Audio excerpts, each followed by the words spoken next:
नमस्ते दोस्तों, कैसे हैं आप लोग। तो दोस्तों आज हम पढ़ने वाले हैं चाचा चौधरी की कॉमिक्स चाचा चौधरी और मैडम जी जारो। मैडम जारो। मिस्टर जारो, हमारी तलवारों ने दुनिया भर में धाक जमा लिए। यस मैडम जारो, संसार के तमाम योद्धाओं और नामी हस्तियां या तो हमारी तलवार से कट मरे हैं या उन्हें हार स्वीकार कर ली। एक को छोड़कर मैडम। वह कौन है? चाचा चौधरी, उसने अभी तक किसी के आगे सिर नहीं झुकाया। तो जाओ और चाचा चौधरी को मुकाबले के लिए ललकारो। या तो वह हार स्वीकार कर ले वरना उसे मौत के घाट उतार दो। यस मैडम जारो। काफ़ी दिनों से मेरी तलवार किसी के खून से नहीं नही। चाचा चौधरी जो इतना अक्लमंद है उसका खून ही दूसरों से अलग होना चाहिए। चौधरी बाहर निकलो और जारो से मुकाबला करो। मैं कपड़े पहन कर बाहर आता हूँ, तब तक तुम वहीं इंतजार करो। अगर बिना कपड़ों के इस दुनिया में से 9 2 11 हो जाओ तो डॉक्टर को पोस्टमार्टम करते समय कपड़े उतारने का झंझट नहीं रहेगा। अगर तुम डर के मारे बाहर नहीं आ रहे तो मैं अंदर आ जाता हूँ। तुम अंदर नहीं आ सकते। क्या आगे का दरवाज़ा बंद है? नहीं। तो फिर जारो को अंदर आने से विश्व की कोई ताकत नहीं रोक सकती। और फ्रंटियर मेल की तरह बिना इजाज़त क्यों गुस्से चले जा रहे हो? मैं बेवकूफ़ों के सवालों का जवाब नहीं देता। गिरगिट, लगता है तुम्हारी माँ ने तुम्हें बोलने का ढंग नहीं सिखाया। जाओ अपनी माँ से कुछ तमीज़ सीख कर आओ। तुम कौन हो और बिना इजाज़त के अंदर कैसे घुसे चले आ रहे हो? मैडम मैं मिस्टर जारू हूँ। देख लिया चाचा चौधरी को ललकारने का अंजाम। मेरे शरीर की कोई हड्डी क्रैक होने से नहीं बची। उस चूहे की ये हिम्मत, मैं भी चाहकर उसे मौत के घाट उतार देती हूँ। चौधरी, मेरे हस्बैंड की जो दुर्दशा हुई इसने मेरा खून उबलने लगा। लो संभालो तलवार और मैडम जारो से मुकाबला करने के लिए मैदान में उतर आओ। सॉरी मैडम, मेरा उसूल है मैं औरतों पे हाथ नहीं उठाता। डरपोक, तुमने अपनी जान बचाने का अच्छा बहाना ढूंढा है, लेकिन मैं तुम्हें जिंदा नहीं छोड़ूंगा। मेरी तलवार आ रही है। ओह मेरी तलवार। मैडम जाओ घर जाकर चूल्हा जलाओ।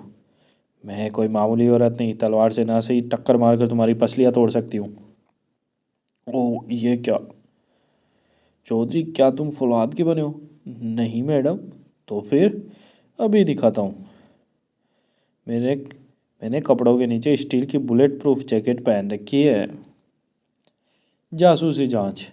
चाचा जी देखिए, मेरा बेटा कितनी छोटी उम्र में संगीतकार बन गया।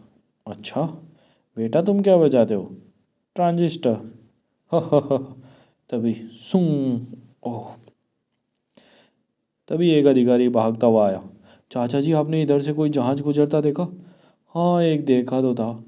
वो एक विदेशी जहाज है। वह हमारे देश के फौजी ठिकानों की फ़ोटो लेने आता है। अच्छा, तब तो उसे पकड़ना चाहिए।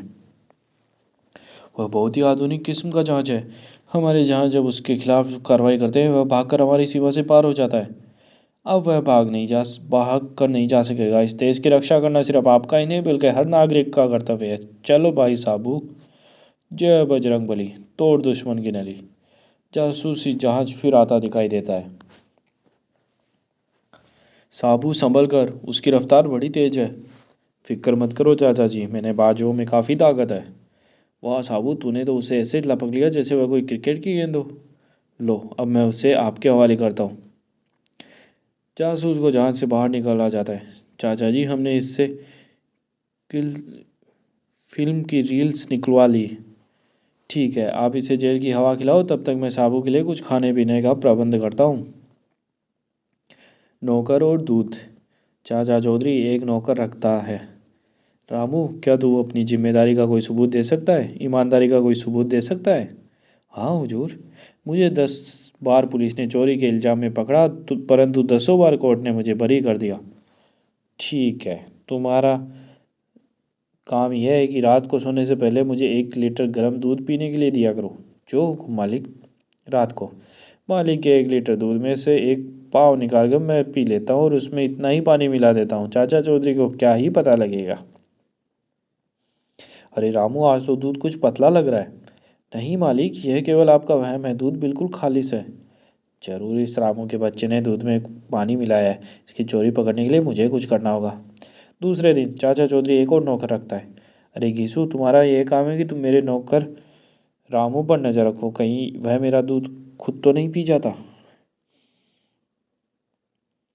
लो यार घिसू, एक पाव तुम दूध पियो, एक पाऊँ मैं पीता हूँ, बाकी जो बचेगा उसमें आधा लीटर पानी मिलाकर पानी का 1 लीटर दूध पूरा कर देंगे। वाह, अरे आज तो दूध कल से भी ज़्यादा पतला है। नहीं मालिक, यह आपका वहम है, आप घीसू से पूछ सकते हैं। रामू ठीक कहता है, दूध बिल्कुल शुद्ध है। लगता है दोनों नौकर बेईमान हो गए, मुझे एक तीसरा नौकर रखना पड़ेगा। तीसरे दिन चाचा चौधरी एक और नौकर रखता है। रुल्दू, तुम्हारा काम यह है कि तुम ये निगरानी रखो मैं कहीं मेरे नौकर दूध में पानी तो नहीं मिला दे। अच्छी बात है। उसी दिन रात को घीसू और रुल्दू, आओ मालिक के दूध में 1-1 पाव दूध पी ले और बाकी के दूध में 3 पाव पानी मिलाकर 1 लीटर पूरा कर देते हैं। ठीक है। अरे आज का दूध तो बिल्कुल गंगा जल है। आप हम पर ही यूँ शक करते हैं, रुल्दू से पूछ लीजिए। मालिक दूध बिल्कुल खालिश है। कमबख्त तीनों ही मिल गए, मुझे एक चौथा नौकर रखना पड़ेगा। चौथा चौथा रोज चौथा नौकर रखा जाता है।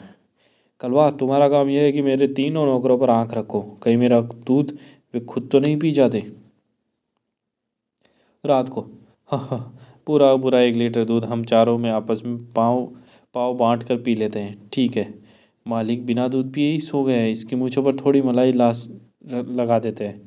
अगले रोज, कमबख्तो, रात को तुमने मुझे दूध नहीं पिलाया। कौन कहता है आपने दूध नहीं पिया? मूँछों पर लगी मलाई इसका सबूत है।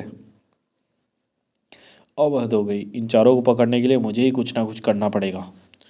रात को, मालिक का दूध तो हम चारों पी गए, कल की तरह हम इसकी मूँछों पे मलाई लगा देते हैं। तभी पीछे से टिशुम, ओह मेरा, मैं मरा। अरे मालिक आप, तो फिर वह चारपाई पे कौन सो रहा है? चारपाई पे मैंने अपना पुलता बनाकर लिटा दिया है, मैं खुद तुम चारों की हरकतें देखने के लिए पर्दे के पीछे छुप गया था। तुम सबको मैं बर्खास्त करता हूँ, आगे से अपना काम मैं खुद करूँगा। बुजुर्गों ने सच ही कहा है, अपना काम अपना हाथ जगन्नाथ। अजीबो गरीब रावण। पंडित मलकू दास दौड़े दौड़े चाचा चौधरी के पास आए। चाचा जी गजब हो गया।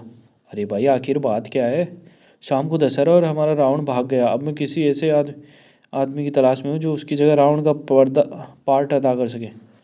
मैं तुम्हें ऐसा रावण दूंगा जो किसी से आज तक नहीं देखा। चल भाई साबू, जय बजरंगबली। ये कैसा रावण जो अपने विरोधी की जय बोल रहा है? अरे भाई ये उसका लहजा बन गया है, मैं उसे समझा देता हूँ, रावण का पार्ट अदा करते समय भाई ये नारा न लगाए। अरे साबू, तू रोल अदा करते समय यह बजरंग बली का नारा मत लगाना, वरना सब गुड़ गोबर हो जाएगा और रामचंद्र का पहला तीर लगते ही जमीन पर गिर जाना। समझ गया चाचा जी। शाम को दशहरे का कार्यक्रम शुरू हुआ। मैं सोने की लंका का साबू, और मेरा मतलब है मैं सोने की लंका का रावण। ऐसा रावण तो सचमुच हमने कहीं नहीं देखा। कितना ऊंचा है। दर्शकों का भर भर कर भरपूर मनोरंजन हो रहा कर रहा है। भीड़ के एक कोने में झटकू, इस औरत ने सोने का हार पहन रखा है, अगर हम इसे खींच कर भाग जाएं तो हम कम से कम 2,000 रुपये ले में बिकेगा, और भीड़ में यह मौका भी अच्छा है। और 5 मिनट बाद ही, पकड़ो पकड़ो, वे मेरा सोने का हार ले गए। फिक्र मत करो, वे भाग कर कहीं नहीं जा सकते। ए रावण, अब तू मरने के लिए तैयार हो जा, ले संभाल अपने आप को। ओए मैं मरा। झटकू और तेज। ओह मर गए, यह पहाड़ कहाँ से आ गिरा? ओए मैं दब गया। साबू तुम्हारा पार्ट खत्म हुआ, उठो। चलो कम वक्त हो, उसका हार वापस करो। मेरा पाँव टूट गया। आए मेरी पसलियाँ टूट गई। शाबाश साबू, तुमने न सिर्फ अपना पार्ट बखूबी निभाया बल्कि दो नामी बदमाशों को पकड़वाने में मदद की।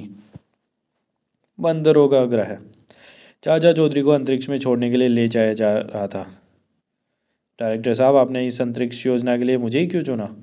तुम्हारा सवाल सही है, अंतरिक्ष में हजारों जोखिम है, वहाँ का वातावरण पृथ्वी से बना है, कभी रॉकेट में कोई खराबी पैदा हो सकती है, रॉकेट यदि किसी ग्रह पर उतरता है तो वहाँ के प्राणी तुम पर हमला बोल सकते हैं। इन सब मुसीबतों से निपटने के लिए हमें तुम जैसे सूझबूझ वाले आदमी की ज़रूरत थी। इन यंत्रों को कानों पर लगा लो, यदि तुम किसी ग्रह पर उतरते हो तो इस यंत्र से वहाँ की भाषा अनुवाद हिंदी में होता जाएगा।